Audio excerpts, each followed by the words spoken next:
今天走山上来，走点原生态的珊瑚回去，正好快过年了嘛，然后顺便来家里面吃来的亲戚朋友，然后正好朋友我介绍说这边有父老的，捡了有竹笋来自己晒，然后正好我奶奶又喜欢吃，买点回去跟他炖汤补下身体，这回看哈讨在屋头没有。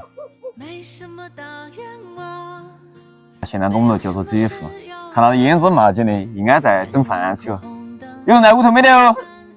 有人没得哦？老辈子要整饭吃呢？我烟子砰砰的。我说我朋友说你这有竹笋，我说让你收点儿，看你还卖不啊？说你根儿捡的不嘛？要得嘛，你拿出来我看下嘛我。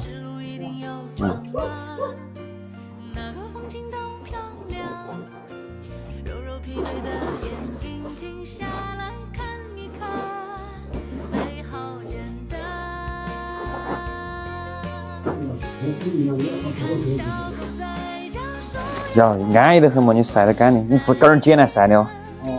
要得。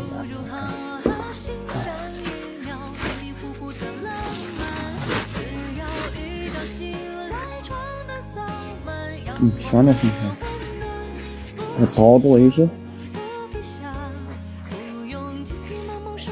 你要安逸得很嘛，我说你卖我嘛，好钱斤？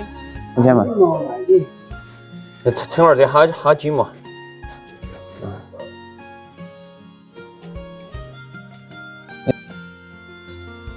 安逸得很，整来煨汤安逸。我婆喜欢吃，我买点回去煨汤给她吃。这好做嘛？半斤。老辈子这市场上每道是卖300多一斤，但是这是你个人捡来晒的嘛，我觉得你算15块斤，你觉得可以不？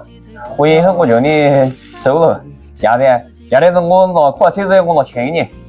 你等到嘛，我也可以了。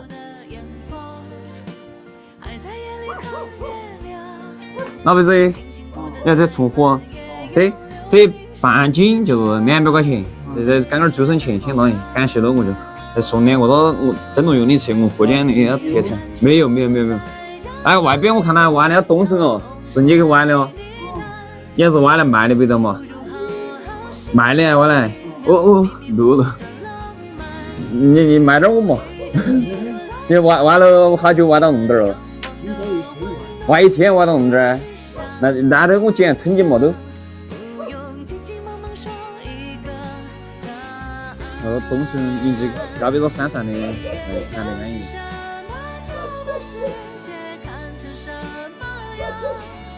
比如说长在土头的黄金，你穿弄点冷不那不对。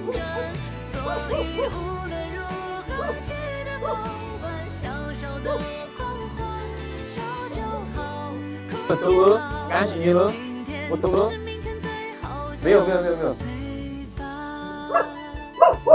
饭就不吃了，饭不吃了。